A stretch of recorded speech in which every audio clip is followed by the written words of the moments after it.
Is it how I dress it, how I talk, or how I walk, or how I put my words to action every time I have a thought? Is it just that I exist? Jealousy, not common sense. Your ego put you in a place that made the wave go on and drift. I'm not in a place where I just wanna sit and reminisce. I wanna live my life without the people acting counterfeit. No more fucking hypocrites, no more fucking talking shit. Instead of art, you think the shit I spit is fucking politics. I make them madder than the devil trying to get God to submit. And I'm all about the truth, so I will never tell a fib. You just don't seem to get the gist. This is All right, guys. Today I got on a special friend, man. One of the hottest artists in the West Virginia MOV area, formerly known as Wilson Raps. Waveman Wilson, how are we doing today, man? What's good, Meezy? I'm great. I'm just living life. Waiting for the snow. Man, I'm so glad to hear from you and see you. I know we've been trying to get this together for a minute, and schedules have conflicted, but man, it's just so good to hear from you. And I know we did the interview before, and things have changed so much since then. Yeah, And it's that one been was a crazy ride. Yeah, man, and that was in person, so this is a little different. We're in that Zoom world now, but That's how it is now. I can't wait until this sweet Moderna can course through my veins. yeah, man. I mean, hopefully things are gonna get normal eventually. But you know, in the meantime, you've really been doing your thing. I mean, you released a super good album. I mean, not just for a local album, but just overall a really good album. Everybody Thank you, likes to bro. die sometimes. Please, like, stop this interview right now when you're listening. Just go listen to it. Apple Music, Spotify. Was it on SoundCloud? I don't even know. I listened to it on Apple Music. Go listen to it, I man. don't Like, think I put it on SoundCloud. I think it's just on the streaming services. It's on YouTube. yeah, it's on YouTube. It's totally Tidal. different from his other bodies of work, which also I find to be very good in their own right. But this is his probably best body of work, start to finish, you've ever produced. You would say, right? I think so, but I just think that since I started making music, every body of work that I've made, whether it be a single or an EP or a mixtape or a record, like everything that I put out, I just like my goal is to be better than the last shit and better than the last shit.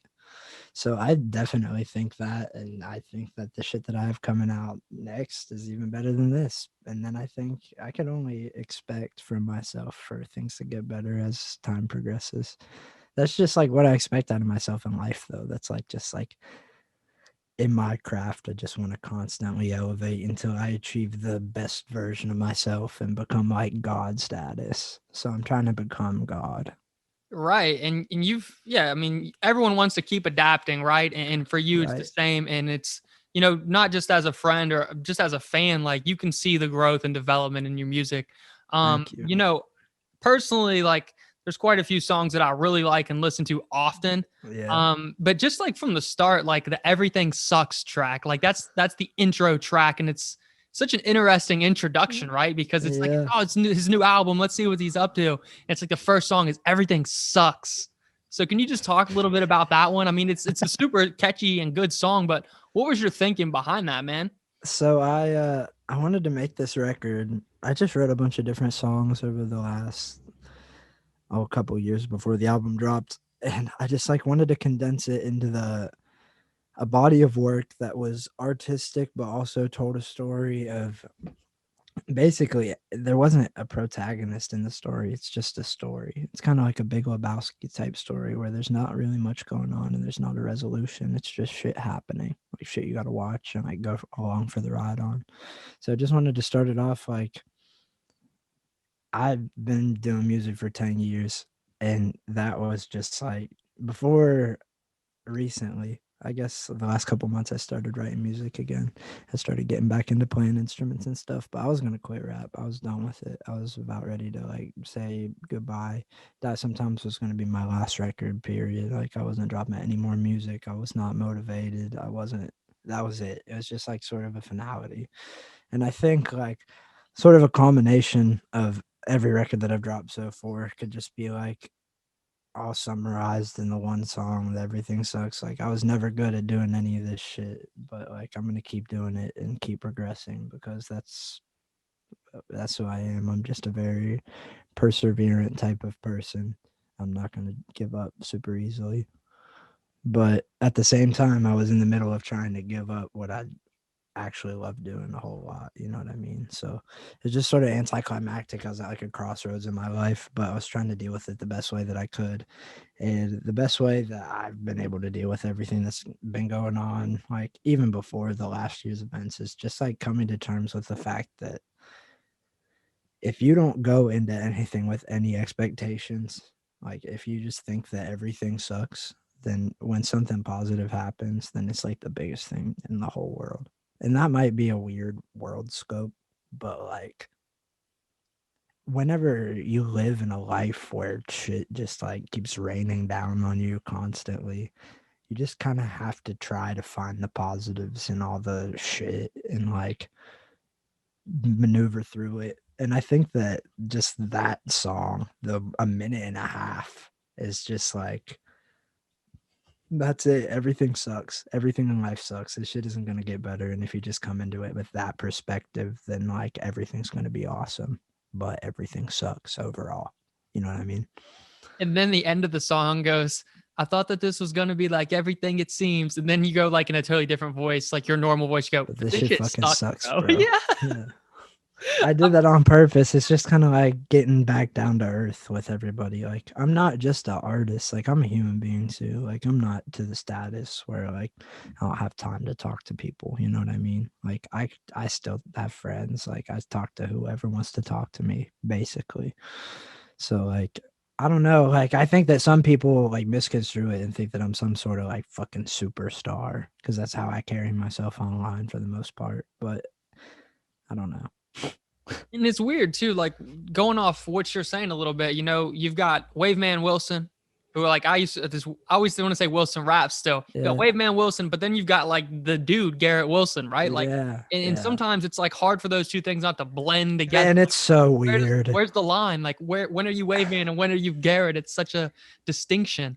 I still don't even know. That's my biggest struggle as an artist today because whenever I was doing I was still going by Wilson Raps and under that persona. It was like I remember there was a point in time. There was a day me and my girlfriend we went out to shop. I was on probation at the time, and I filled my drug void. That's awful to say. It makes me seem like an addict. Wait, why were you on probation, bro? I got arrested in 2000, I don't know, a couple years ago, like 5 years ago, something like that. It was a weed charge. It was something dumb. It was something I shouldn't have been doing. I was just riding around with weed in my car. Were you was that when you were in Huntington or was it? No, was I was here. I was in Marietta. I did my whole probation stint, and as soon as it was over, like the day they allowed me to be off probation, I packed my shit up and I went to Huntington because I needed to change the scenery. And half of it's because when I was on probation that day, my girlfriend and I were shopping. We were just like out on the town, spending loads of money, doing whatever. And I went to the store in town and the cashier, I saw somebody I knew in there and they're like, oh, what's up? And it was like, it was cool and everything. And they weren't like trying to talk to me about me. They're trying to talk to me like, yo, when's your new tape dropping? When you got new music dropping? And that's fine and dandy and everything. But like when you know this person is like a friend and it's not all about the music and you're trying to like actually connect with them on a personal level and that's all they care about, like it's just hard to try to find the distinction between artist and person. I swear to God, I left that place. I at the store, fucking, I'm checking out. The dude's like, hey, are you Wilson Raps, bro? And I'm like, yeah, dude, what's up? And he's like, oh, me and my people listen to your music all the time. This is crazy, man. Like, I'm gonna have to tell them you came in here. I'm like, yeah, bro. And I like started plugging a show or whatever. He's like, yeah, I'll try to make it. So it's like, whatever, okay, great. Which is fine. And then I go to Chick-fil-A. And I swear to God, when I tell you, I see 3 separate groups of people who are all like, oh my God, it's Wilson. I'm not wearing any merch that says my name or anything. I'm like in a regular clothes, like probably wearing something like what I have on right now because I don't buy new shit. All these people knew who I was. And I was like having trouble like reacting to it. And it was like sitting on my stomach in like a sour way. And I still have no idea, like, why was I mad that day? Like I was actually angry that these people weren't like trying to be my friend. but they were like just all about the music, you know what I mean? So it's like it's just weird, dude. It was like a weird time in my life, and I just had to like realize like I'm in this shit. Like this is my life. This is what I care about the most. So obviously people are gonna be most invested whenever I'm doing the music. So like I started looking at it less as a nuisance and more as like a blessing that people actually care and people actually like love what I do enough to like whenever they see me in person, like ask me about it or like, you know what I mean? So it's like it it was hard for a really long time to find the distinction between the artist and the person, but I think that I try to live out all of my raps as true as possible. That's like my thing. Like I don't want to lie in this shit. Like I wasn't in this for any sort of clout purposes. I just like talk. Music's like my diary. I don't have a blog. I don't write shit. It's just I write my music and then put it out and try to hopefully somebody resonates with it and enjoys it and it's great. Like, you know what I mean? But it was hard for a really long time to find the distinction, but now it's like I am Wave Man. That's me. Wave Man and Garrett are all in the one. It's like the same being.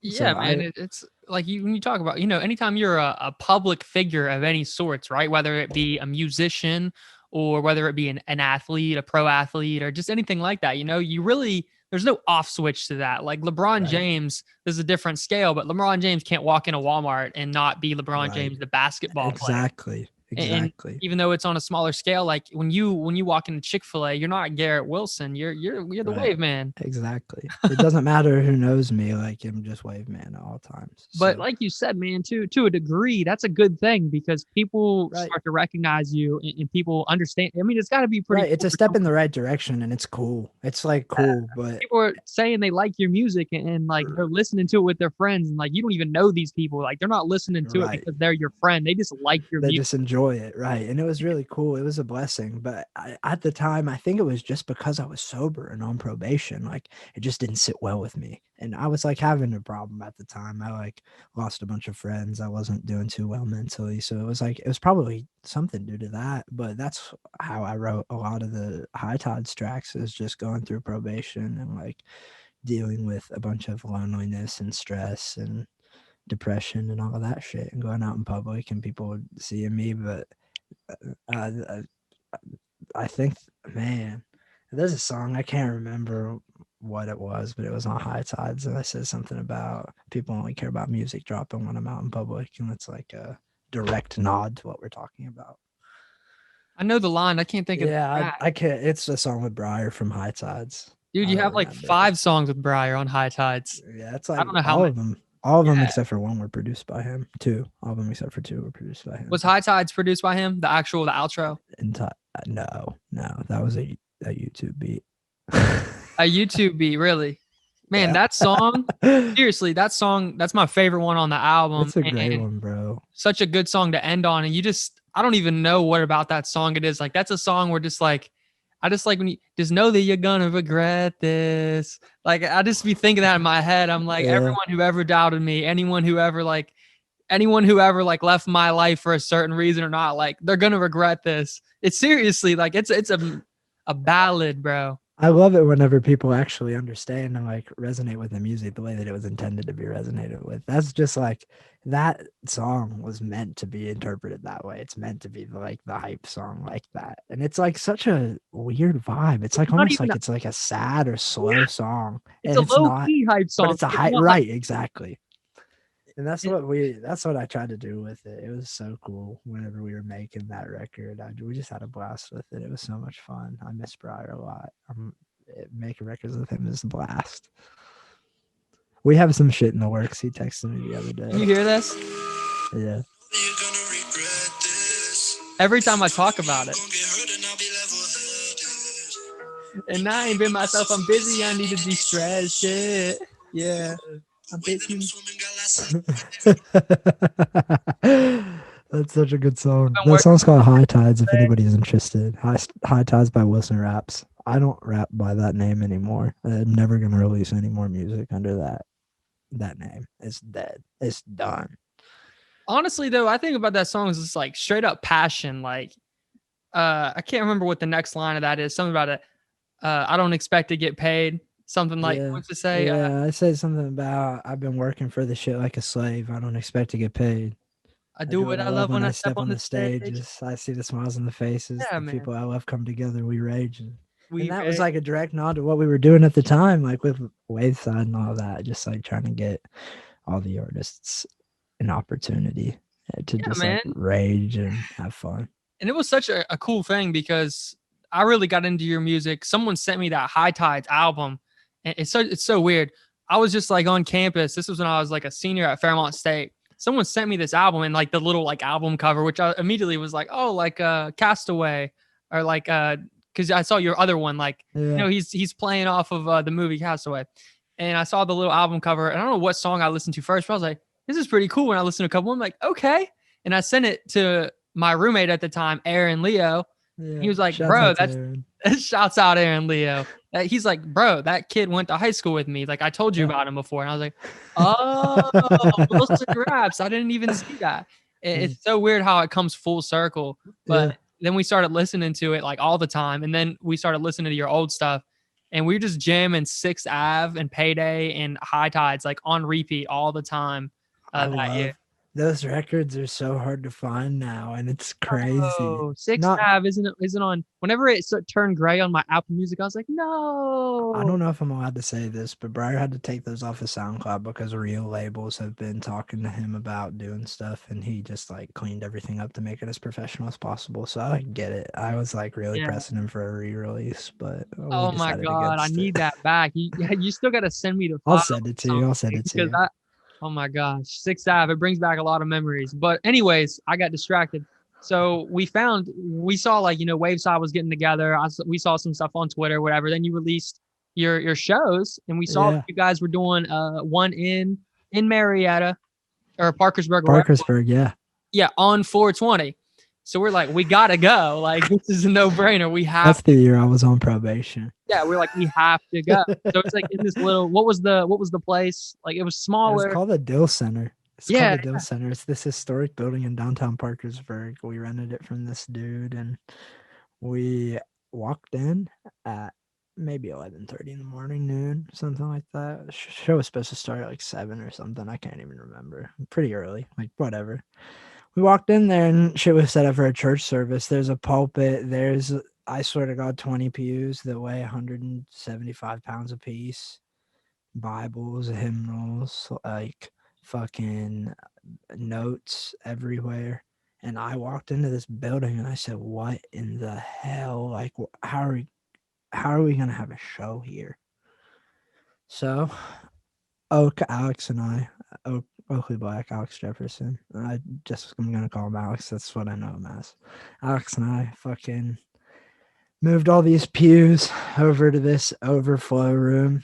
It took like an hour and a half to do. Move this pulpit, set up a stage, set up sound, set up merch tables, set up an entire individual in the back corner with a heating press, like a real like cut out shit in a heating press so that we can make merch on the spot. Like, what color shirt you want? Oh, what color letters you want? All right, bet. Like, it was one of the most collected shows ever. It was so much fucking fun, but it was a shit show. It was so cool though, like legendary for a local type of show, because that's like what you expect to go to, like bigger artist type of show. Like you had a full lineup, like a full. There wasn't a headliner. We were all local nobodies. All local fucking nobodies. We had the total amount of people, the cap of people that could have like been in there at one time is 300. The cap total that we counted of people in there at one time was 291 people. It was pretty lit. Like it was pretty one of the most full. packed shows that movie's ever had. It was like crazy. It was so much fun. Yeah, I was just like getting that all scheduled together and all you guys on the same page. I mean, I don't even remember the order, but at the time, like me and Aaron, we because of like you and Waveside, we listened to some Oakley songs. We listened to some Lurch songs. I'm trying to think of who else performed that. I actually didn't know about Mandrake before that because I think his stuff was on SoundCloud and we were listening on like Apple Music. Yeah. And who was the guy that was the like the hype man for the show? Fucking Trenton May. Shout out to Trenton May. I don't even know what he's doing now. I haven't talked to him in a minute. I see him like every 6 months out in public, and it's like, what the fuck are you doing, dude? And we like will link. But since the pandemic, I haven't seen him. I don't even think I've seen him since then. But I hope he's doing okay. Shout out to Trenton. He's the funniest fucking person. He did a really good job. Like it's honestly like a normal show would have. Like it was really put together. Like I might like behind the scenes, it might have been like just a chaotic disaster, but it seemed really put together at the time. Craziest part about that show is we used money. We had a foundation. Waveside had a foundation at the time. We had money that we had massed from other shows that we had done. Like everybody either, depending on the cut of what we made for the evening, people would either throw a cut of their money in a fund, and then we were going to make merch with it, and then we were going to use that to invest in like paying for like venues or like whatever else we needed to pay for, music shit, business shit. And where was I getting at with this Waveside fund? Oh, so we had all of this money saved back, right? And I just said, hey, what if as like an incentive to make people show up on 420, since that's the day when like traditionally people don't want to do anything. People want to sit at home, smoke weed, watch cartoons, order pizza, you know what I'm saying? Like I said, what if we give away a gold fucking chain with a fucking Waveside pendant on it? Like, what if we just fucking did it? And I was the only person in the group that had a Waveside pendant at the time. And I don't know why everybody was just like, fuck yeah, let's give away a chain. But we fucking did. It was just like the dumbest thought ever. But we did it and it worked. And this, I don't even know who, some girl got it. She was really fucking super like happy that she got the chain, but I've never seen her since. It's probably sitting at a pawn shop somewhere, low key. But we gave away a chain at that show, and it was fucking hard. It was super hard. It was like, that's like a DIY masterpiece. People don't do shit like that, especially not in the area that we're in. So it's like, fuck it, like let's go hard for this shit. So we did, and it was a lot of fun, man. It was a lot of fun. It was just an opportunity for everybody to be able to showcase their talent in one place, and just like, it was like all the Worth of Shit artists at one time. Like, hey, if you want to see somebody, like, come and see him. Right here is the spot to do it all at once. And there was no beefs. We didn't have one single fucking fight. The police were not called. There were 300 people in the building, bro. Not one person was called. We were able to do an all ages show. We didn't even sell alcohol, and we had 300 people in the building on 420. You cannot fucking tell me anything. That was a whole show, crazy bro. looking back at it. But you talk about no beef, but like, I don't really know if you talked about it on camera before, or even if you want to talk about it, but like, what really like was the downfall there? I mean, I've heard you talk about it a little bit, but like, and you don't got to go super in depth, but like, how does something like that with such good roots and like, or at least from the outside perspective, and y'all put on a crazy show, almost 300 fans in a 300 capacity. How does that fall apart when you got artists like that? Because after that shit, I'm not going to say that I'm not to blame, period. Because let me give y'all a little bit of backstory, okay? Waveside is a group. It's nothing but a promotional hub. If you get on Twitter or Instagram and you tweet something and somebody doesn't like it off the rip, it doesn't matter that everything goes in order on Twitter. It's going to get lost in the timeline somewhere, and you're not going to see that post. So if you have a like-minded group of people who are trying to accomplish the same thing overall in a group chat, and whenever you are scheduled to drop something or are about to drop something, if we schedule it so that if at the minute you drop it on the internet, there are 10 fucking retweets, 10 likes, not only are you tricking the Twitter algorithm and the Instagram algorithm into thinking that something is way more popular than it is at the current moment, you are also amassing all of this fucking local publicity at the same fucking point in time for the same piece of art. You know what I mean? So that's what it was. It wasn't anything but that. After the first like 3 or 4 releases, like it was just like a test run at first. It was like, all right, let's see what works and what doesn't. after the first 3 or 4 weeks of releases, we had scheduled fucking 3-4 months ahead of time fucking drops for every artist, whether it be a single release, a video release, a mixtape release, whatever. Like, people were doing all like, we were really like, I have a notebook still somewhere in my bedroom, and it is fucking just a fucking thick binder full of notes that I had, just like when we're scheduling things from fucking January to fucking like we made it to like September or some dumb shit. So after doing this for such a long time, I said, fuck it, like let's start doing shows. So I started booking shows because that was at the point in time where I just had a record that dropped, and I'm a pretty well connected human being. Like, so I had lots of people, either whether I was reaching out to do shows or like having other people say, hey, come do the show with me, or like a venue like, hey, we want you to come and headline here. Like, I was getting so many fucking opportunities, and I was still working a fucking minimum wage job at the time. I was still working at Dairy Queen, going on tours and shit, like trying to do all of this shit while I'm working at a minimum wage job. So it just became like, all right, let's do shows. So we start doing shows, and usually it's not regular that you see 9 artists on a show that you want to attend. You know what I mean? It's like not going to be 8 hours long. It's going to be like worth sitting through.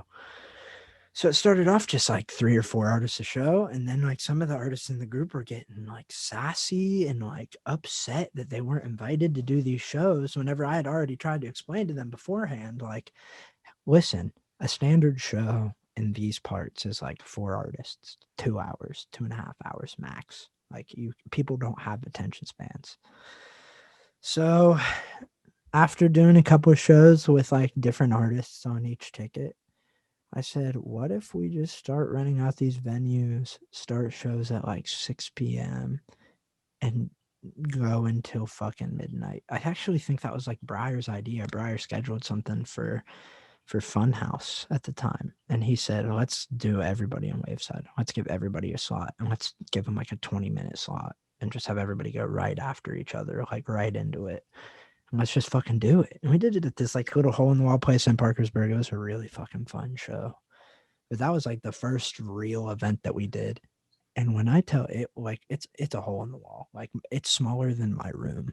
Like, real life, smaller than my bedroom. Like, probably safely. Like, during the pandemic times right now, I couldn't even imagine something like that. People that close together. And there's like a porch outside. There's an area to gamble downstairs. Like, there are fucking 150 people in this building or on the outside of this building cramming. Like, there are so many people there that I try to be as respectful as possible at shows. I try to watch everybody when they perform. I try to like hype the crowd up, make sure people are into it. You know what I mean? Or like at least attempting to get into it. And fucking, there were so many people that I literally could not budge my way through the doors to hype my people up. There were that many people there. And it was like, whoa, what? Like, I didn't know there was a market for this. This is like a test run. So we started doing these shows on a regular basis. And the group just started to, I was getting all these connections for shows and shit. And like, not to shit on anybody in the group at all, not to shit on a single person. The only other human being that was more well connected than me whenever it came to like professional venues and shit is Briar, Ralph, Casey, the Funhouse dudes. So whenever they wouldn't get shows, I'd get shows, and we'd like work them out. And like, it's like just like trading gigs, you know what I mean? Like, let's get on each other's shows because we love each other, and because like we already like hanging out with each other. It'll just give us another excuse too. And we like each other's music, so like even better. So the group message, whenever we started sending the music out, this is going back to that. Everybody, the first couple releases was doing great at it. We were tricking the algorithm. People still ask me to this day, like, oh, what's Waveside doing? What's Waveside doing? Even though we haven't made a move since 2019. Like, that's been sitting. It's there. It's just existing in the ether. But we were like that poppin' that people knew about it everywhere. And eventually down the line, some of the more some of the artists that were reaping the benefits of what the group was supposed to do, like reaping more of the benefits because their music was like the other artists who liked them. So it was like, oh shit, like those artists started just ignoring when a specific artist would drop a song or would have a release. Like the entire time we're talking about it, just ignore. So one day I called dude, or the people that were involved, and I'm just like, listen, the whole point of this group is to support these people and uplift them. Like, even if it's not personally something that you enjoy, we're going to keep doing this, like how we're doing it, because it works. Like, we're going to keep uplifting each other and we're going to keep doing this and like riding off each other's coattails until we reach the fucking top. And the Mid Ohio Valley doesn't have to be known as the area with a bunch of fucking shitty musicians that never do anything or go anywhere. That's the whole purpose of this shit. And people started ignoring the promotion texts. And whenever I brought it up to them, they said, well, I just don't think this artist is good enough to be on Waveside. And it's like, okay, for one, you didn't create this group, so that's not your place to say any of that shit. Like, if you want to be in this group, this is all about positivity and love and sharing each other's art. Like, there's no room for ego in something that's love driven. You know what I mean? And that's what it turned into. It turned into an ego driven fuck fest. And like, it was so much fun. I had so much fun doing those shows, but there were a couple shows that I would book ahead of time, and I'd tell the group, like, hey, listen, we're going to go and do this 20-minute slot at a showcase. Every artist can get one song, and we can just do it like that. Like, we'll get a 20-minute, and then we'll perform as Waveside, everybody on stage at once, like a mob, Odd Future-esque type performance. You know what I mean? Right. When I tell you, some of the people in the group pulled up to the venue, waited for me to post Snapchats of what the crowd looked like inside before they decided if they were going to get out of their car and perform, even though we were already guaranteed money. They waited to decide if they were going to come in until they saw what the crowd looked like. And whenever they saw that there were only like 15, 20 people in the crowd, 10 people in the crowd, whatever it was, they're like, well, I'm too fucking big for that. Like, they don't deserve my presence in this building. And it's like, how backwards can you be? Like, you're the one that's being invited to perform at the show, and you're the one that's being given this opportunity, whether it's what you thought it was or not. Like, you can't just pull up, look inside, see there's not enough people there that it's not going to make you look like a fucking superstar. And you're just not going to go, even though you were there, like in the same block that the venue was at. Like, it's just, it doesn't add up. And that was like the last straw for me. I remember the only people that showed up to that show were it was me, and the Funhouse was already scheduled to perform anyway. So it was me and Brian, Ralph, and Casey, and Colby. Colby on high. Shout out Colby on high. Yeah. Some of the people in the group had legitimate excuses that they had already like ran through. Like, I think that one of the dudes, I'm trying not to name drop as much as possible just because it's not worth it. You know what I mean? Right. Yeah. He was on vacation. One of the dudes, like, he was like out of town or something, like visiting his mom out of town. Like, how are you out of town though if you're already booked to perform? Well, I see, that's where I say I'm not entirely the one that's like innocent here, because I would just, anytime people would give me performance slots, it's like hard to pass up, especially whenever you have 8 artists on your back ready to, like, if I can't do the show, I'm passing it off to my brother. And if y'all are gonna fight and have proven to me that you're going to fight about who plays at what show where, then I'm just going to say, all right, everybody's on the show. Fuck it. As the leader of the group, because that's just like equal opportunity. That's the purpose. That was the whole ordeal. And it just got fucked up by egos. So, like, I think one day I sat down. This is the only person I'll name drop because it's like I'm still on perfect terms with him, love him to death. Sat down with Colby. I said, man, what are we even doing? And Colby's like a shaman, bro. I don't know if you've ever had a conversation with Colby. I haven't. I saw him perform the one time, and I follow him on Twitter. he's like a shaman. He's one of the nicest human beings I've ever met, and like one of the most positive like life forms there is. He just like tries to keep me grounded whenever I get pissed off. So like he's like my big brother. I go to him for advice about a lot of things. We talked for forever about it, and I said that, the only thing that I did this for was to give everybody an opportunity, but it's been so fucking misconstrued into this bullshit. Like, it's not on my heart anymore. I don't want to do it. So I sent a message to the group one day and said, like, respectfully, in the nicest way possible, hey, listen, like, since we can't do this the right way, like, this is dead. We're done. Like, this is over. Like, cut it out. Cut the shit. So we stopped doing shows and shit. And then one of the artists in the group took it upon himself. We all had all the emails and passwords for every account, like everything. Instagram, Twitter, and like every member of the group had access to it. So you could post whatever, whenever. It's just like having an extra Instagram account to promote shit on. Yeah. Fucking one of the artists one day after it was dead, like a week, 2 weeks after it's dead, takes that name with all the followers that we had amassed and turns it into his own for-profit group. And that's when I really said, this shit's fucking over.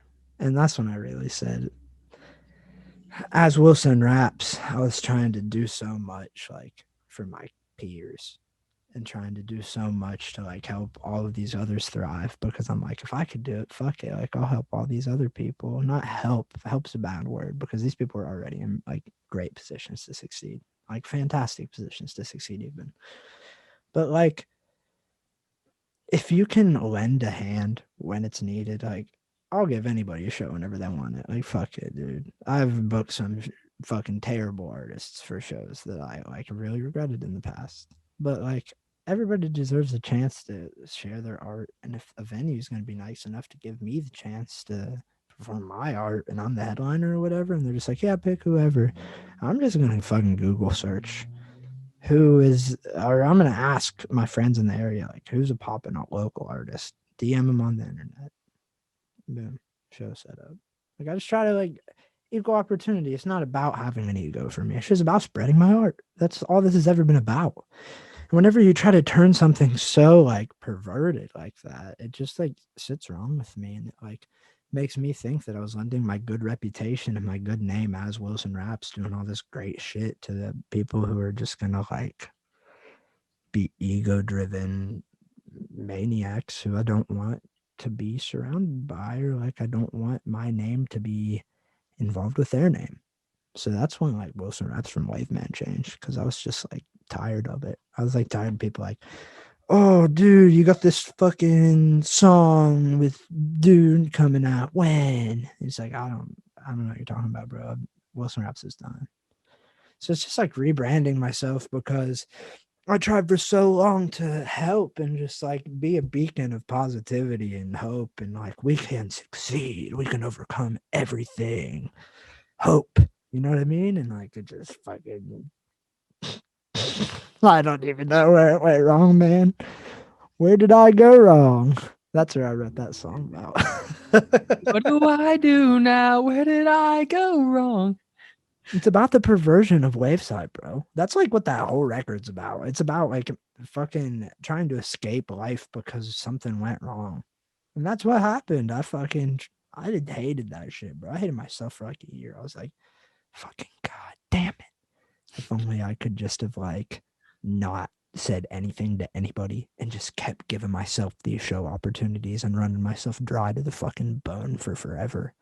And that's what I should have done in hindsight, because I was getting all these show opportunities left and right. I should have just quit my job and made music my profession. There were a couple of people in the area that were advising me to do that. They're like, just quit your job, dude. You're getting all these show opportunities. But it wasn't like regular enough for me to be able to quit my job. But like, you never know how much money you're going to get at a show. Every time somebody asks me to perform somewhere, I'm going to say yes. I don't say, I have a $200 guarantee. My dick's big.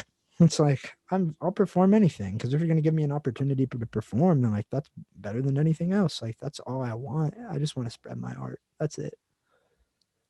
that's what all this like kind of comes back to and boils down to, is that this shit isn't for clout. This shit isn't for success or money or anything. I'm just trying to put it out there. It's my heart, boom, in a stream, a constant lyric stream.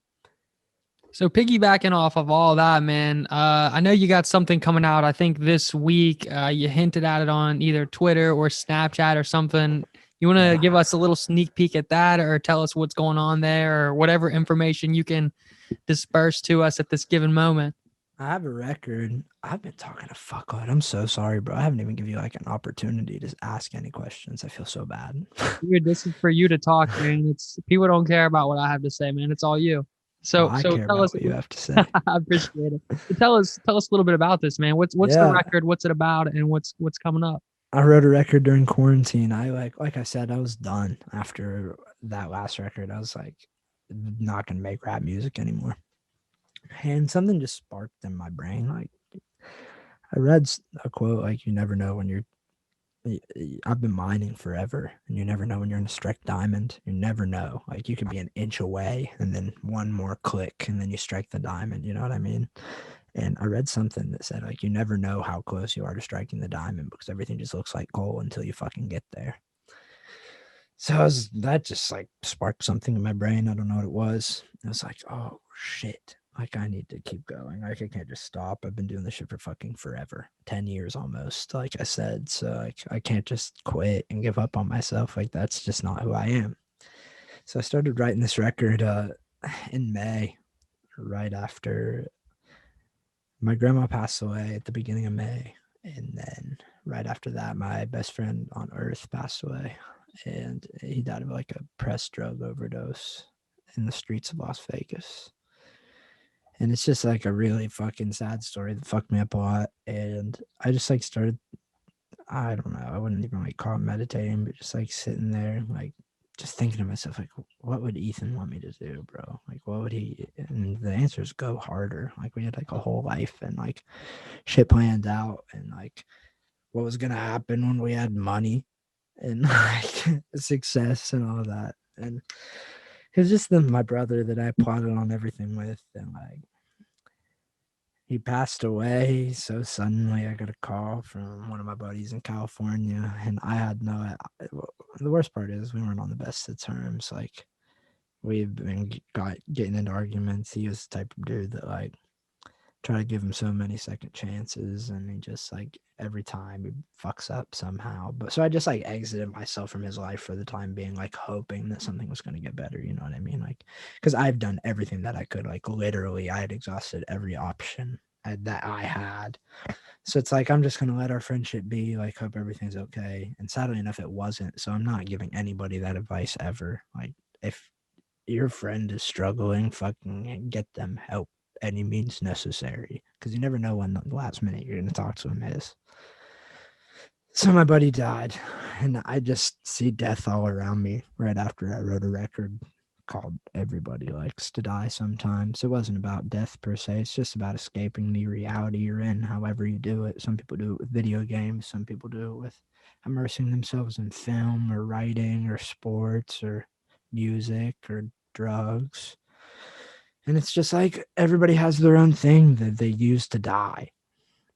And then I started seeing death in real time all around me. And it's like, what am I doing? Like, am I bringing this upon myself? Like, did I speak any of this shit into existence? And it's like narcissistic as fuck to think in the first place.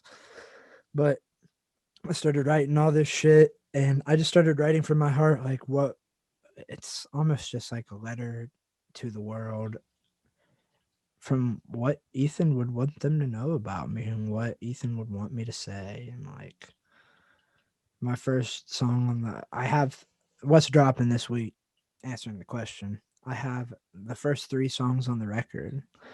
I did a live stream in Huntington a couple weeks ago, drove up there for the day, did the stream and left. Like, I wasn't fucking around. I literally was there for an hour maybe. Drove up for the stream, performed 3 new songs, and 3 Die Sometime songs. They're all songs that have never been like recorded live before. So that was really cool. The first song is a song called Letters to Vegas. It's a song that I wrote about my best friend dying and just like an open letter to the city of Las Vegas. Like, I want my friend back, basically. Just like talking about our life together and like how much it sucks and what I could do differently. And just like, it's just an open letter, realistically. The second song is a song that's going to piss a lot of people off. It's like where I guess I air out shit. It's called Asphalt. I guess it's to its core a diss track. I dissed 9 local rappers by their government names. I actually had to have a discussion with, shout out to Larry Dickens. I love Larry Dickens. Whenever you see this interview, if you would watch it, fucking, you'll know this is about you. We were talking earlier this week. He said, so why did you diss me? Like, he's mad, angry as fuck. I'm like, dude, it's just all words, man. Like, if I can't get people talking with all of us being on positive terms, then I'm gonna get people talking somehow. We're gonna keep this shit going relevancy wise. The more drama and stupid dumb shit that happens, the more our area specifically is invested in the beef per se. It's not even a diss record. I wouldn't say it's a diss record. I'd say it's a fucking truth record. It's just what the fuck happened with Waveside. Fucking the song starts out with me saying, I struggle finding the positives within all the evil. I try to put my life to lines to grow for all my people. I seen too much death addiction, bro. I hate them equal. That's why there's problems with getting faded and talking fecal. You're full of shit. Close your mouth and let your ass talk. I beat you down and treat the fakers like some rag dolls. Don't have to move a muscle. Put you in the asphalt. Came with receipts and I'm ready to talk my ass off. So it's just like, it's not a diss record at all. It's just me laying it out. This is what happened. But this interview is currently the fucking elongated version of that song, I guess. This portion of the interview, I guess. But yeah, this will give you context as to what I wrote about, I suppose. Because this will, yeah, I'm dropping that shit. It'll be cool. I mean, Good People's will be dropping that shit. I'll be promoting it everywhere. Good People's is the live stream event that I went to in Huntington. So when is Good People's going to release that? I just am here for the ride, brother. So my dumbass thought it was like a real live stream. So I'm like, fuck yeah. Yeah, you said live stream, so I thought it was going to be like released live. I was like, it's a lie. It's a online concert. That was a fucking lie. Or like a sway in the morning. Such a lie. That's what I thought it was going to be like too. I was like, I was hyped. Dude, we're going live on YouTube before the Super Bowl. Yes. I like even posted it to my Facebook, like, for your pre-Super Bowl entertainment. Tune in. You should have did your own halftime live stream. Like, you don't want to watch the Weekend on halftime. Like, watch the Waveman Wilson Super Bowl halftime show. Like, let's get it. I really thought it was gonna all be live. Right. So I'm telling everybody, yeah, it's gonna be live. It's gonna be live. And then I get there, he's like, no, it's we tape it. He said, but I just get your live audio clips, and then I put it over the video, and then there's the stream. I gotcha. Oh, but I was on your page. I was like, oh shit, a live stream. Fuck yeah. I mean, you think that wouldn't be, that could have been done. It could have been done, probably. He's a dude who's like super particular about his craft, it seems. Yeah. The quality will be better, not live. So I assume I'm sure that there's room for like not fucking up. Like, we had to redo one of the takes of the things, and I was like stressing myself out the whole drive. I'm like, I can't fuck up live because people are gonna watch this shit afterwards. And if I fuck up live, like, there's no going back. It's live. There's no going back. My career is over. All right, that's basically what I see about it. Like, once I'm given an opportunity, I'm giving it 100 or not. So right. It's like, oh fuck. But yeah, that shit should be dropping. I was even trying to go to their YouTube page earlier and like see what the release schedule might be like. Just looking like how many days apart it is. There's like one video that's 5 days apart from the other one. It's like 12 days apart from the other one. It's like 4 days apart from the other one. So it's like not really a consistent release schedule, but it's coming out. Probably, I'm willing to guess, this weekend. Like today. It could have even dropped while we're sitting here, bro. I have literally no idea. Oh, it literally just came out. No, I'm kidding. Right. It could drop whenever. So get ready for it. I know a lot of the rappers are going to be angry because it's just like me talking shit. What I do best, I guess. So, do you expect, you called out 9 rappers by their name, their government names, the name that's on their birth certificate. Do you expect any return diss tracks from any of them? Maybe maybe from Quessy. Maybe some Twitter fingers, perhaps. There's gonna be Twitter fingers for sure all day. That's Twitter's gonna explode that day. My dude, one of my friends came to the stream with me in Huntington. He looked at me whenever I got to that part in the song, and he's just like, "I can't wait for Twitter that day." That's all he said. I can't wait to go check Twitter. Right. So I was like, okay, like that really might have hurt people's feelings.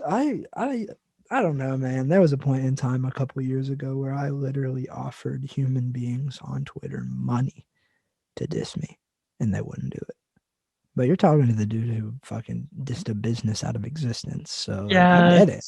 I truthfully understand. The Big Shot Bob's diss. And they came back with a diss. They came back with 2. They came back with 2, and they're still out of business. I told those motherfuckers, if you're still in business 365 days after this tweet, I tweet it and press post. I will come and quit my job and work for you for free for 5 years of my life, and then went out of business within months. When did they actually go out of business? Because I didn't even know. I think it was like 10 months after. I think it was you like were sweating. You were pandemic. like, oh god. I was low key sweating, bro. I was They're like, losing damn, my words money, are gonna but come back they to low hurt key me. keep it open just long enough so that you have to work there. Like the owner purposely lost money. Somebody told me that worked there that they were gonna print that tweet out and frame it and put it next to their menu. They should have. They should have. I They would have should have done a used fucking that. music video in there. Yeah, I mean they used it for promotion, which I guess obviously didn't It work worked. very well. I had a buddy email me. He was really trying to. He knows like he has lawyer friends. He was really trying to get me to sue Big Shot Bob's, the company with the highest intent of the law, for using my likeness without my permission on their official Twitter account. I just said, not worth it. Fuck it. I mean, they're already stealing. Big Shot Bob is Robert Horry's nickname, and I'm sure there's no affiliation to the actual Robert Horry. Robert Horry apparently owns the franchise. Apparently, Really? he owns the company. He doesn't own that specific location in Morgantown, but he owns the company. Yeah. Really? I could have fucking sued the fuck out of Robert Horry. I could have got 2 of his 4 rings for free without even playing a day in the NBA. Hand him over, Robert. All right. Robert, please. Money, please. Or Daddy Big Robert. Shot Bob, as the kids say.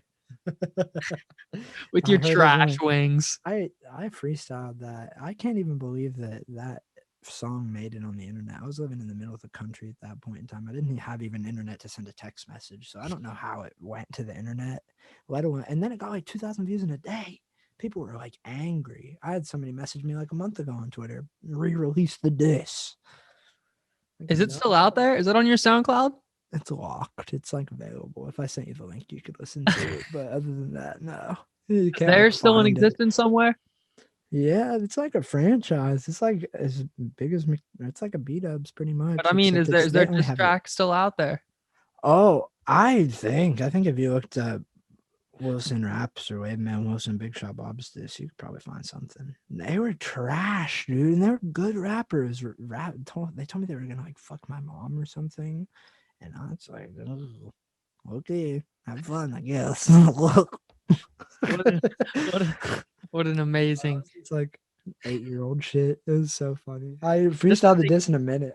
Just that they came with anything back was kind of hilarious. It was, dude. A whole business dissed me back twice. So what's the third song that is dropping? You said there's 3 songs, right? Yeah. The third song dropping on the stream. The other one's called Unholy Compromises. There's a metal breakdown in that song. I've been playing guitars a lot over the instrumentals to my records, and I'm like in the process of mixing down bass and guitar parts. And there are a couple of dudes in the area that I'm going to start getting together with in the next few weeks, and we're going to start playing the shit as a band so that whenever live performances can start again, we're going to have like a 3 or 4 piece band where I play instruments. I'm going to loop whatever instrument into like however long of a loop I needed to loop into, take the instrument off, and then wrap the song with a live band. So we have like a whole thing planned out, or I have a whole thing planned out, I guess. But they're definitely down and interested in the cause, and we played music together at the beginning of the pandemic too. So it's just like seamless. They're my good homies. So, but the next track that's dropping, it's the title track for my next record. It's called Unholy Compromises. It's just about,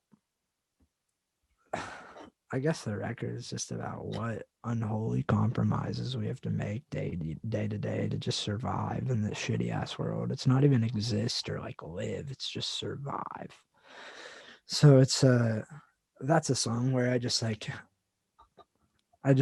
kind of tell people, I like without flexing, tell people like, listen, I'm not gonna live up to your standards. Like, I've been doing this shit forever. Like, if you think I'm gonna go one way, I'm going the complete opposite direction. Like, you can't put any sort of label on me as a human being. Don't even try. Like, so it's just, my record has a lot of that in it. There's also a lot of like, I have a song or a couple songs just like writing about the social justice bullshit that I've like had to watch and cry about the last year. Like, and I just think it's stupid if you're like somebody that's white and doing something in this genre that was pioneered by black people to just like turn a blind eye to it and just like pretend it doesn't exist like some people are doing, or profiting off of it, as some of the local rappers have done, which I literally can't stomach, bro. It makes me sick.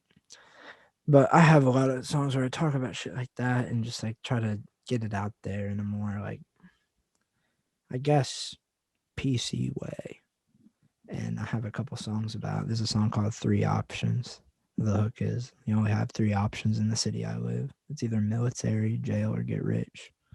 So it's like just like a perfect combination of growing up in West Virginia, Ohio. Like, they really do tell you in high school, like, you know how many recruiters are at a West Virginia high school, bro? You do, but like the other people know, like I don't think people understand the gravity of that, like how the military preys on this area, like in specifics, because we're poor and people Yeah, have fucking Challenger and Hellcats and shit.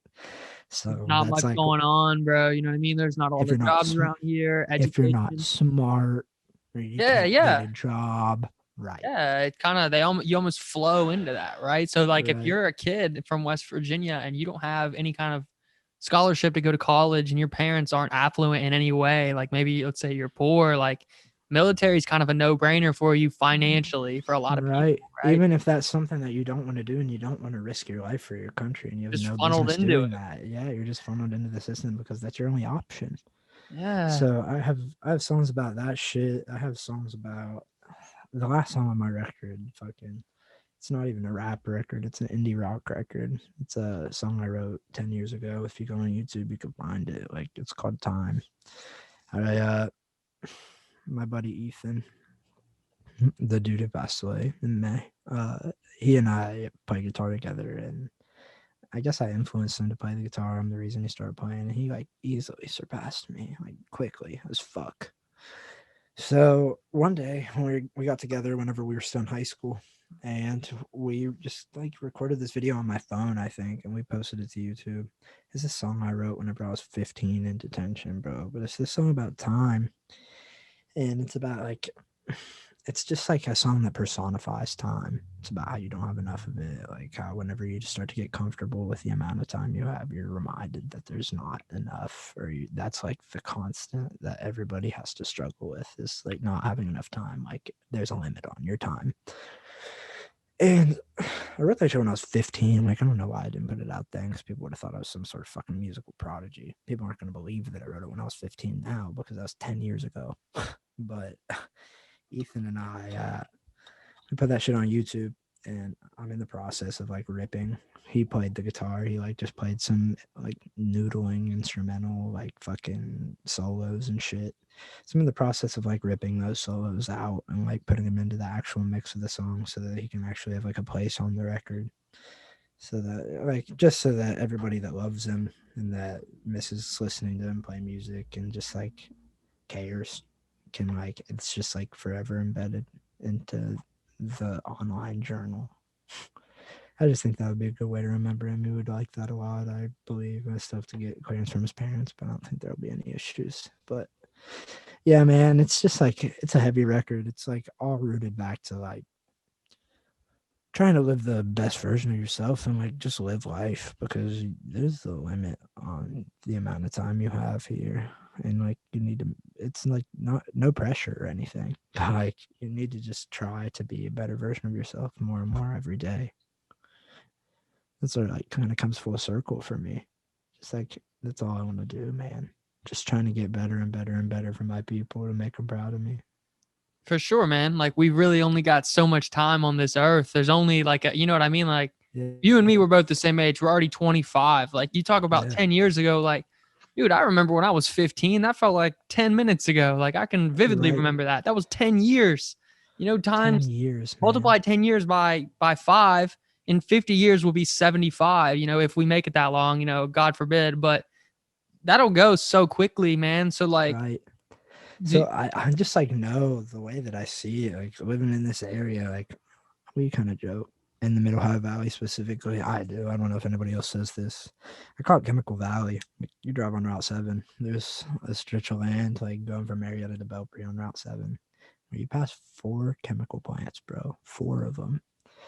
And if there's like a documentary out and there's a movie out now with Mark Ruffalo in it called Dark Waters, and it's about how DuPont, a company based in Parkersburg, West Virginia, C8 poisoned the entire fucking world. And that's here. That's 10 minutes for me, 15 minutes for me. So it's like that started here. So I specifically call it Chemical Valley. So I was debating on whether or not to call that my record, but I'm just going to call it Unholy Compromises. I like it better. I just think that we deserve better in this area specifically. And that doesn't go to like shit on any of the people working in factories or being engineers or anything. So we need that shit. But like, I don't know, man. Like, it's only so much of it that I can personally withstand to like look at on a regular basis. Like, you just see the cancer rates skyrocketing. It's because all these chemical plants, they're not going to tell you that. Like, you just kind of have to add up all these different factors and shit into the bigger picture. So like I just have a lot of songs trying to like give hope to these kids that don't think that there's anything else but, you know, like living in Chemical Valley forever. Yeah, I mean, I think being from West Virginia anyways, I think we all see it, whether it doesn't really matter what part of the state you're from, because you just see a lot of things, man. Like there's a lot of poverty and obesity rates and education. Like we're dead last in all those things, man. And they're all related, you know? Yep.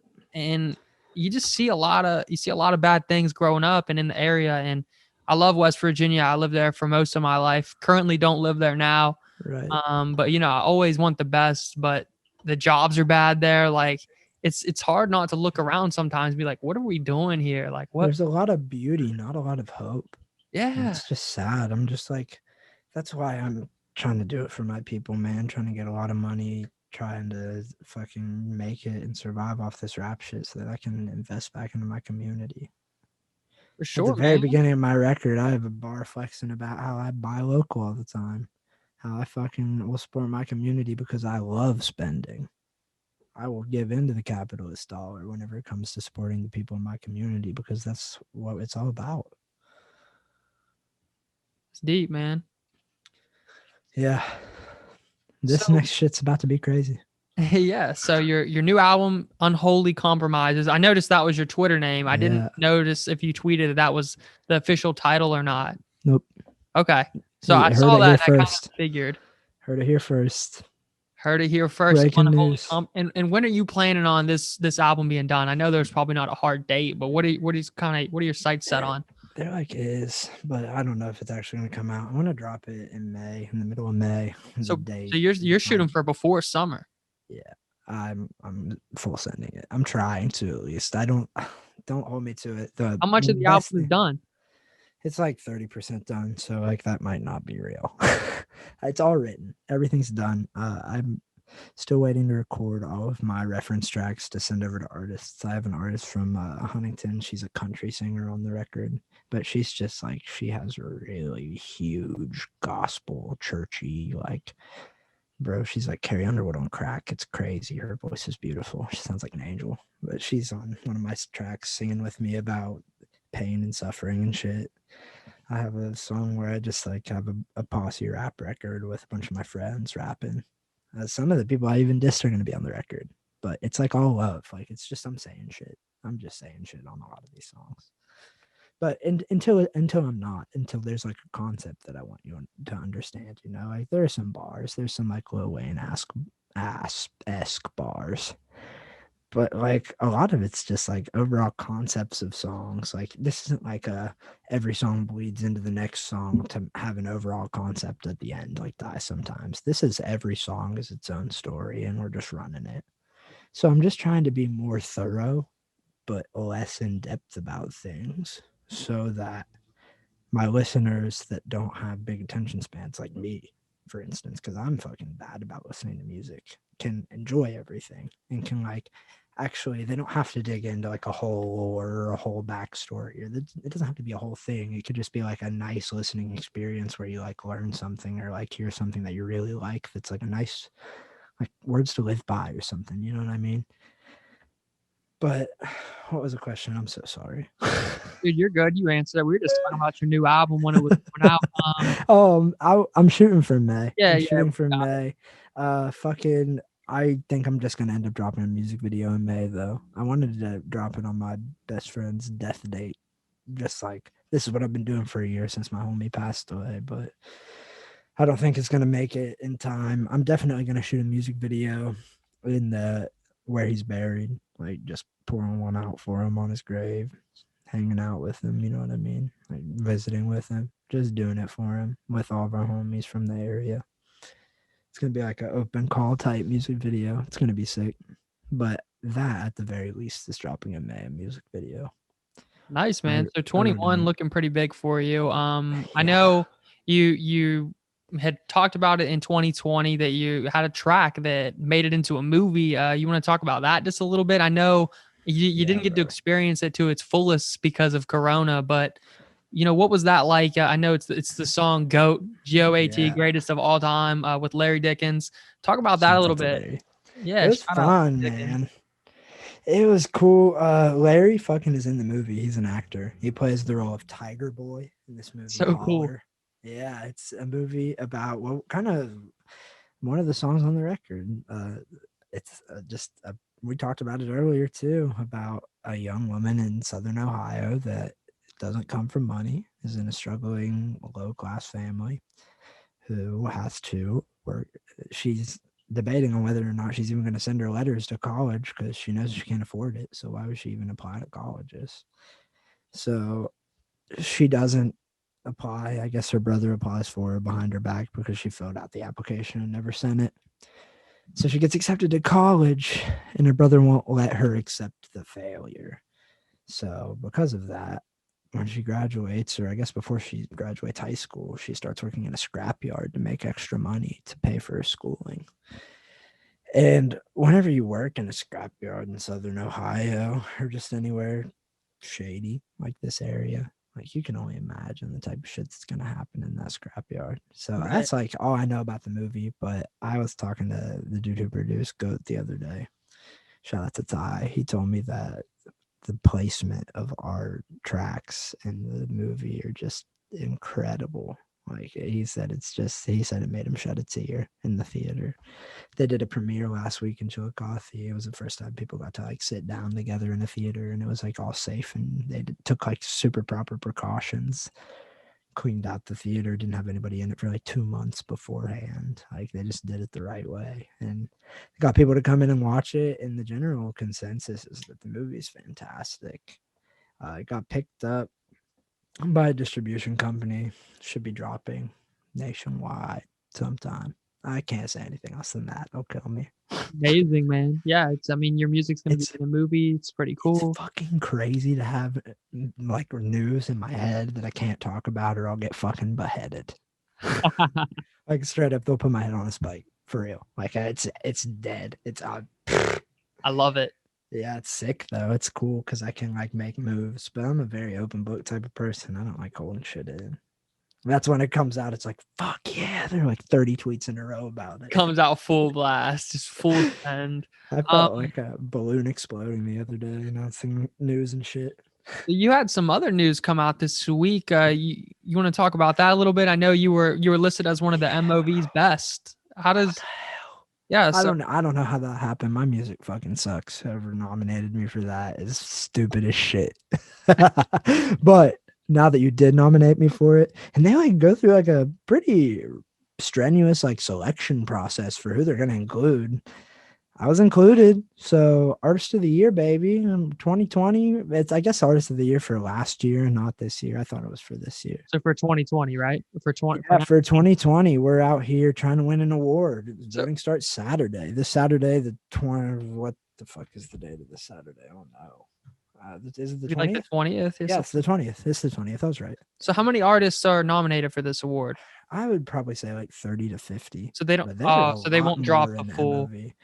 They're gonna drop like a full like submission list of the names and shit with check boxes, and I think you can only vote up to like 5 people per day. And these are all musicians? Yeah, all musicians or bands. All musicians, rappers, or bands. I don't know if they like categorize the like visual artists in with the audio artists or not. Yeah. Like, I'm not really sure how that works, but I know that I'm nominated for that. I don't know if it's like a best music, like local musician category or best local artist category. Like, I don't know how that works. But I got nominated for it, and I want to win it so that I can bring the Grammy back to the trenches and fucking pour Kool-Aid or chocolate milk on it. Yes, please drink like a gallon of chocolate milk out of it, or dude, like they do. I don't even know what they look like. Hopefully, it looks like a fucking cup of some sort. So watch it not be a cup at all. No, bro. And then I'm gonna have to eat a steak off of it for the love. I'm just gonna either eat off of it or drink something off of it. Silver platter. Yeah, exactly. Like I have to speak that into existence because it's gonna happen. But whenever that happens, go vote for me. I'm gonna be posting on my social media everywhere where you need to do and where you need to go and what you need to press and where you need to press submit and then enter and whatever. Dot your I's and cross your T's and all that shit. Yeah, so he's to post it. Obviously, go vote for the man. I mean, if you're from the Marietta area and you like Wilson's music, I mean, it's a no-brainer. He's gonna post it. Go click on it. Go vote for the man. Go vote for the man every day if you have to. Let's try to get him blown up, man. Right? Thank you, bro. I'm fucking. Shout out to the company who does that too. Clutch MOV. They're like a local blog magazine. They're awesome, man.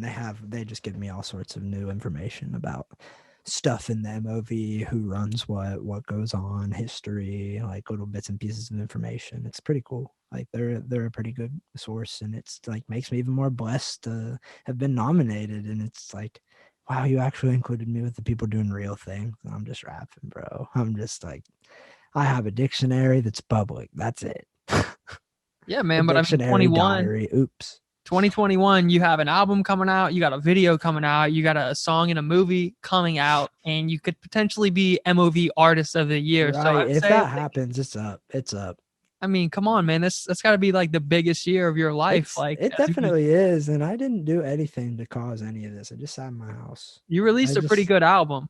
Thank you, bro. I like Die Sometimes. It was pretty good. It was fun to make. What's your favorite song on Die Sometimes? Don't Leave the Box Hot. That's Don't leave the box. Shout out to Rad. We made that song at 4:00 in the morning after we doing a show at the V Club. He's the type of person that told me, he said, I will never make a rap song. I've rapped in the past and I won't do it again. And he was at the venue. He said, you ready to go home and make music? I was like, fuck no. And we went home and did it anyway. And it ended up being fire as fuck. I taught him how to work my computer. And eventually, like towards the end of the recording of his verse, I taught him how to work the computer. I said, I'm going to bed, bro. Like, I'm tired. I gotta sleep. And he kept going. I woke up the next day. He was gone. He was out of my house. And I fucking opened my Mac up and fucking press play and run it from the back. And it sounded fucking sick. I fucking texted him. I was like, dude, what did you do here? I heard like the lyrics beforehand, but the way he layered his vocals, that was all him. I didn't help him. Like I just made it like sound okay. That's the only song on the record I mixed. I did all of it, like mixed, mastered, recorded, all of it. It was fun too. I had a blast. It was like it's super cool. This next record, it's all going to be done by me recording fucking guitars, bass, fucking everything except for the mixing and mastering. I'm outsourcing to Briar for it, so everything can sound nice and crispy. Don't Leave the Block Hot's good. I like that one. It's hype and it just gets you in that mood, like you ready to go, like run through a wall type of stuff. My favorite song is probably Visionary though. Obviously you got the sample in there. I heard in the last interview, Feds, don't listen. If the feds are listening, my FBI agent, if you're listening, chill out. Just chill. I heard you. Obviously, you didn't get the sample cleared. Bro, I want to get DMCA'd so bad. Stephen X, please fucking send me a copyright notice, please. Please send me a cease and desist, please. Like I will take it down tomorrow.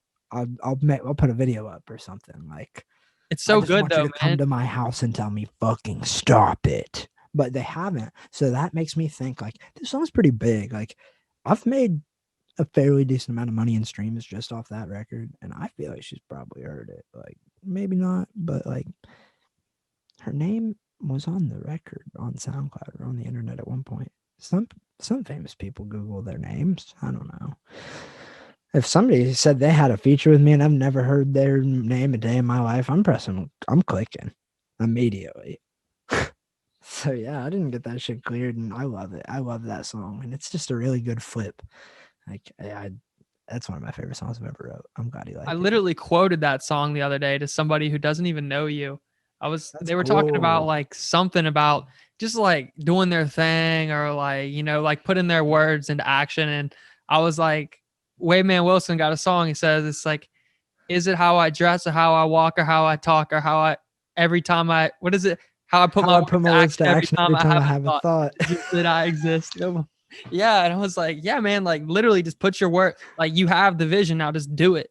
Like that's all it is, but you got to start somewhere. And I think stuff like that, man, people have all these great thoughts and great ideas and their imagination's wild, but they don't ever put this like, it's so hard to be a creator, man. Like, you know this, you've been at this you're a vet. And like, for me to make videos and stuff, like it's cool and all, but like most people, 99% of people only consume media.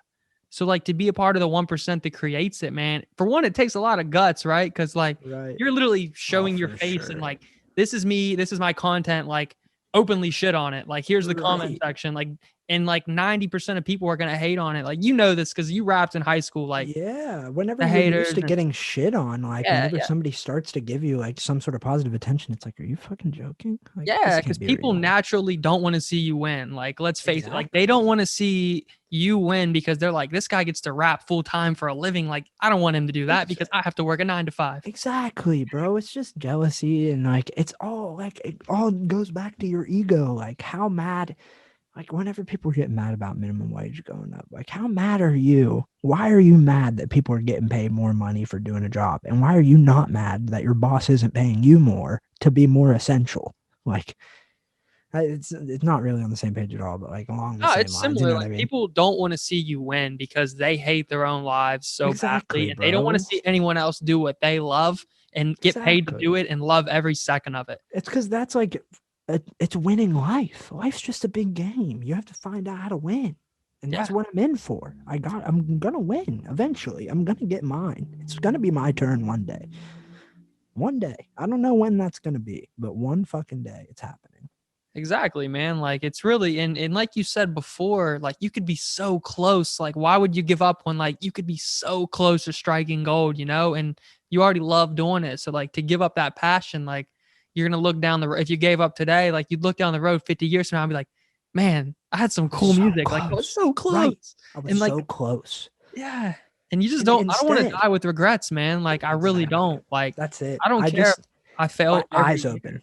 My eyes open when my buddy passed away. It was like, damn, life's finite. Like, I can't just not keep doing what I say I'm going to do. Cause there's a lot of shit that we were talking about, man, before he passed away, like that he wanted to achieve. And I know that he didn't get to achieve those things. And it's like, makes me like put it into perspective. Like, life is short. I got to like actually get to work. We got to. You said it before, man. You said he want me to go harder.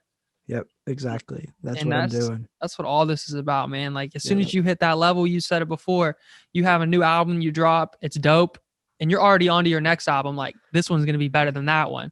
And if you have slow Miles. progression every single time you're better, how can you fail? You know what I mean? Exactly. That's how it is, bro. That's how it's supposed to be. Yeah, and I'm never gonna fail. I'm setting myself up for success for the next fucking 20 years of my life whenever it finally comes to fruition. 20 years, 30 years, 40 Yep. years, like you're going to be successful forever, but you got to put in that work, like you got to suffer to get there, but it's going to be so sweet. Your success is going to be a giant middle finger to everyone who ever doubted you. Seriously, that's what I think about all the time. Like, I can't wait to stunt. Like, Me too. the saying, it's like, I can't wait to blow up and act like I don't know nobody. It's not like, for me, it's like, I can't wait to blow up and put all my friends on and like us all Me eat too, and be, bro. you know what I mean? Me Like too. I'm gonna be That's with the same goal. day ones, bro.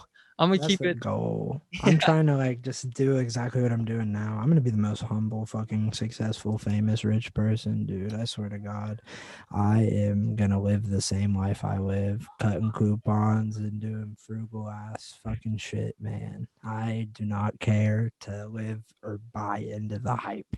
I'm gonna keep doing me regardless. I'm gonna blow up and act like I don't know nobody though. I'm gonna blow up and act like I don't know nobody that ever doubted me. That's what I'm trying to blow up and do. And take my boys with me and remember all my friends. But I got something fun for you here, bro. Okay, we're gonna do this 5 by 10. So I got 5 questions for you, and you're gonna answer them all in 10 seconds. Yeah. And I'm gonna set the timer for you. Okay. All right. So I'll start the timer as soon as I finish the question. All right. They're not too hard. I'm gonna keep it nice and easy for you. Okay, All right. bet. All right. Artist or band who has inspired you the most as an artist? John Mayer. Why? He's so fucking versatile and different, and he gets himself in trouble with what he has to say all the time. So yeah, that's why. Got it. All right. Favorite athlete of all time and why? Fuck, dude. Carmelo Anthony, because whenever I was like 8, my aunt bought me a pair of Mellows for my birthday, and I didn't know anything about basketball, and now I love the Knicks. Not a bad answer. I love me some Melo. Plus, you're a Knicks fan. It makes sense. Yep. All right. 3 people you could have dinner with, past or present. Go. Fuck. 5 seconds. Childish Gambino, Kanye West, fucking Jimi Hendrix. Oh, solid. All artists. So so you want to have dinner with Childish Gambino and not Donald Glover? You want to be in Childish Gambino alter ego mode? Whatever, man. Whatever he wants to talk to me as. That persona is crazy. It's one of my favorite. He's my favorite. I love Donald one of my Glover, favorite and artists ever. specifically like Childish Gambino, the old like Camp album and Yeah, stuff. Oh man. my god. The Camp, because of the internet, and fucking Awaken My Love, Tell a Giant Story, and it fucking I was on one of the people on Reddit, like his album, it's like C Camp because the internet, B, and then A, and people are saying he's not going to ever release another record like he did, but it like didn't have songs or anything, and it didn't go along with the theming of like his brand. I don't know, the fucking because the internet's the best rap record of all time. I think it's so good. So good. All his stuff is good. Donald Glover's maybe the most talented man on the planet. If not, it's like super close. Because like rapping, acting, his stand up is fire. Like the dude's Okay. On to the next one. Favorite song you have ever personally created and why? Elegance with Bijan Amir, and it's because the samples of Kingdom Hearts, it was completely authentic, came from Twitter, and now he's a platinum producing artist. And I'm just trying to speak with elegance. Yeah, it's so fun, man. Dude, love that track. That might be that's top 5 for me for sure. That's so good. That wasn't even on an album either, was it? It was on like a EP type deal. Worldwide Waves, right? Waves, yeah. Okay. All right, last one. And we've talked about this a little bit, but you can condense it to one. Biggest goal for 2021. Make enough money to quit my day job off this music shit. No explanation off this music shit to quit my day job. Yeah, no explanation how. Just make enough money off of doing this to quit my job. That's all you needed to say, man. We know why you want to quit your day job. Yep. Be successful. Shit on people. In our the first time I interviewed you, you were talking about, yeah, bro, like you're talking, you said, support me, like help me quit my job. And then you pointed at me, you're like, help this man quit his job. Yeah. And I was just like, man, I don't even know this guy, but retweet. Yeah. It's just how it should be, bro. I'm all about trying to elevate the people who have balls to be, like you said, creators. Like, just elevate those types of people, because it takes a very vulnerable type of person to create art and put it out there. So it's just like all about supporting people who love the shit as much as I do in their own lane. You know what I mean? It doesn't even have to be like, somebody sent me a country rap record earlier, bro. It's one of my homies. I think his music's pretty good, but it's not my thing at all. But he sent me this country rap record and it was fucking solid. And it's just like, man, I'm so happy to see him finally eating in his lane. And it's then like I see you doing play-by-plays and interviews and shit with people, and I'm so happy to see you eating in your lane. And I see Larry Dickens making movies, and like he has a real role next to fucking Austin Emilio and Becky Baker and fucking Jessica Barden in a real movie that Paul Feig directed. And it's like, damn, bro, like my friends are successful, and I love seeing everybody eat. It just like, we're so close. It means that my time it's all of our times are coming. We're just going to keep growing and getting better. And it's awesome. It's like half of it for me. Yeah, it's so nice to see other people win, man. Like I know we talked about people that want to see people lose, but for me, man, it's so satisfying to see people not only just win, but like see them from where they were at one point and then where they're at now, like how they took that energy and literally put that into the universe and got somewhere else. And when you know someone and see just their vision and their drive, man, it's super satisfying for me. Like that shit's real, bro. The power of speaking things into existence is so real. Shout out to LeVar Ball. Yeah, spoke it into real. existence. 2 sons drafted in the top 3. 2 sons. He dead ass did that, and people said he couldn't. Did it? It's true. I mean, I everything that happened to me, I spoke into existence. I told myself I was gonna have music in a movie. I was talking to one of my Twitter homies who's produced music for me in the past. He's a really good artist, and it happened like 6 months before I found out that my music was even about to be in a movie. And I got a call from Breyer. He's like, hey, I have somebody doing a short film. They need a rap record that's super chill. They needed about 2.5 minutes, no cursing. Like, send it. I was like, okay. So I tried my hand at something like that, and I sent it over, and it didn't make the cut, or like I didn't make the submission in time or something. Then like 6 months down the road, it's like, damn, the same opportunity arose in a different avenue. And it was like I was bumming myself out because the first one didn't go through.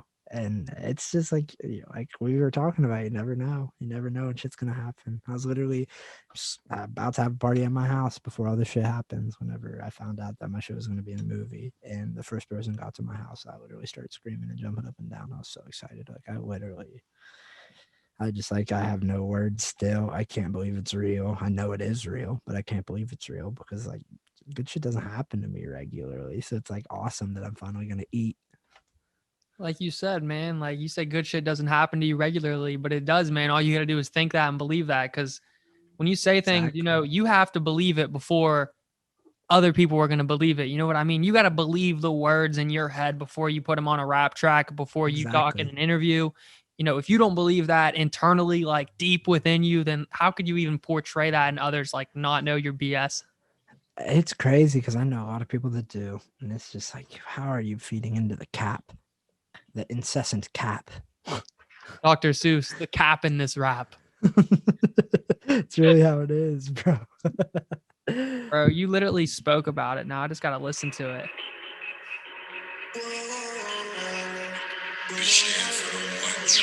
Now pause this real quick. Bro, go on your Apple Music and play Ric Flair Drip. Ric Flair Drip? Yeah, the first 15 seconds of it. You heard that producer tag, that vision for the wardrobe. Just wait. It's like right here.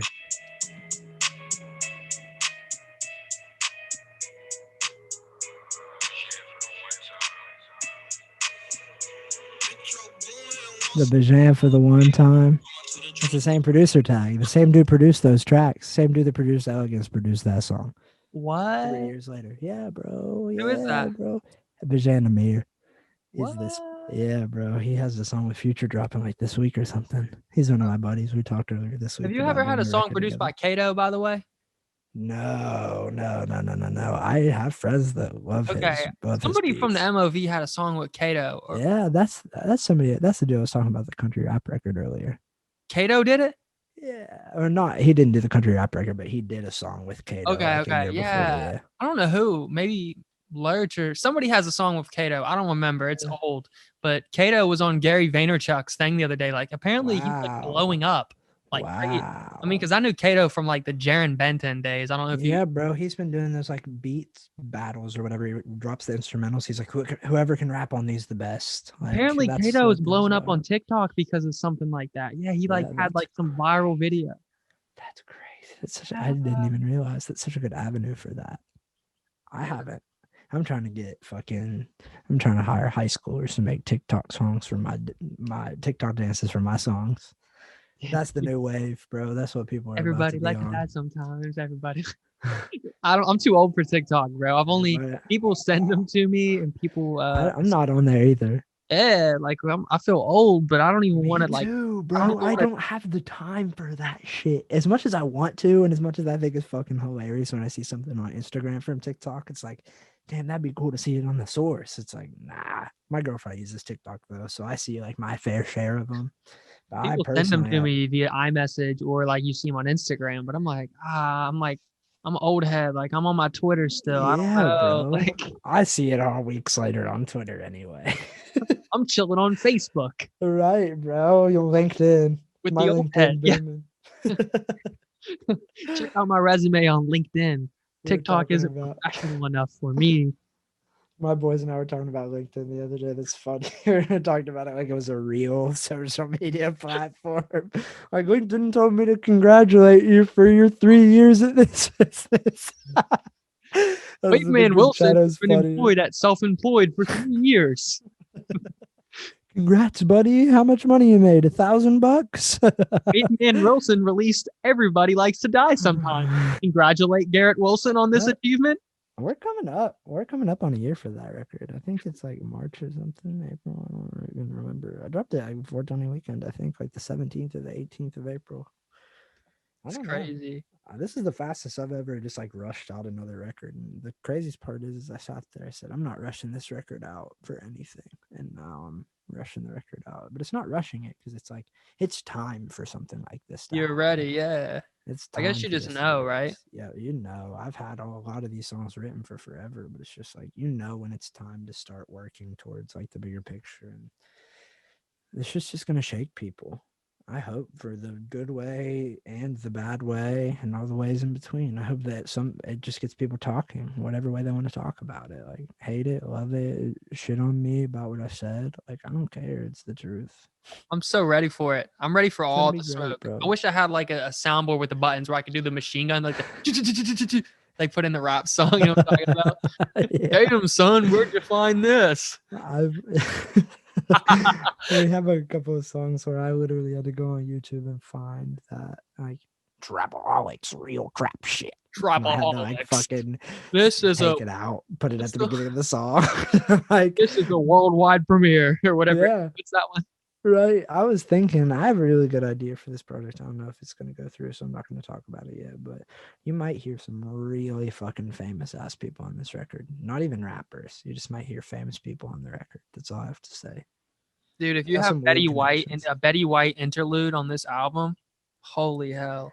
I'm thinking about. You pull those strings, like do you have that connection? I don't think with Betty White, but I was talking. Can we call her manager? Do we know a guy? We were talking to, or I guess I was, because I don't have a team or anything. I was emailing Gilbert Gottfried. Do you know who that is? Yeah, of course, the Affleck stuff, man. Yeah, bro. So I was emailing his camp the other day about getting a feature from him on the record. Bro, with the Cameo app now, like you could literally, I mean, I'm sure you'd have to permission to post it, but you could definitely like. I have a friend, bro. He has a record coming out next week. I'm supposed to be on it. I don't know if I'm gonna get the record, my verse done in time. It might have to be a remix down the road, but he has a song with Alexis Texas, bro. Featuring Alexis Texas. That's like crazy. The porn star. Yeah. Like saying things. Yeah, I know a guy who knows her. Yeah. Me personally, I've never seen her. But I know I've heard.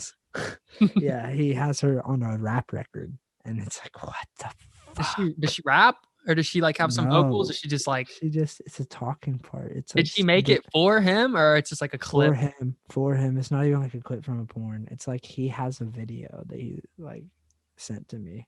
I hope it's like super intellectual. Crazy part is She's like breaking down astrophysics.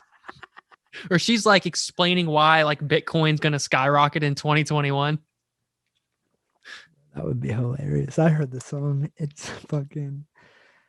He got in a car accident. The funniest part is bro got in a car accident the day he messaged her on Cameo. He's like, and I got in a car accident today, and she did the Cameo for free. That's how I got in contact with her was Cameo. Well, that's how we're gonna get Gilbert Godfrey or Betty White then. That's Just straight like, up. say you got in a car. I can Photoshop. Like we'll Photoshop you in a neck brace, like with a totaled car, and be like, Betty, come on. Like I need to. I've been looking at like who's on there. I was looking at like. I can't even spoil it, but there are a couple of surprises potentially that we're gonna lace throughout the record, make you guys intrigued and interested. Like, why in the fuck is this person here? how about a LeVar Ball soundbite? Like a That'd rip be from a so clip, hard. like spoken into existence. And you just like start like just going off. We had like a bunch of meme clips. I have a producer friend who sends me meme clips all the fucking time. It's like meme clips that he like loops into fucking like beats. And some of them are fucking crazy, dude. I just have like a folder in my computer of all of his shit. It's wild. It's nuts. It's hilarious. Yeah, but we have some shit coming, man. I have like, I'd say close to 100 beats from just local producers that they've sent me for the love for free. Like, let's do some art together. Just sitting there in my inbox that I'm ready to start getting together. And I'm gonna have a lot of music drop 2022. This is just the year I was planning on taking off. So next year it's like really a go. It's gonna be a big next like year and a half for you. This Man. is gonna be the decade for real. I'm happy for you, man. I'm so excited to see where you're going. Obviously happy for where you've gotten already, but just excited and happy for you to see you're in a happy and better place now too, like spiritually and mentally. Yeah, it's nice healing more every day. It's good to see, man. And Thank you, yeah, bro. just really excited to see your future. Obviously, like before we get off here, really like how can we help support you, man? Like I know like blow up your Apple Music, blow up your Spotify, like things like that. But how else can we help you out? Like how can we Man, help you get there?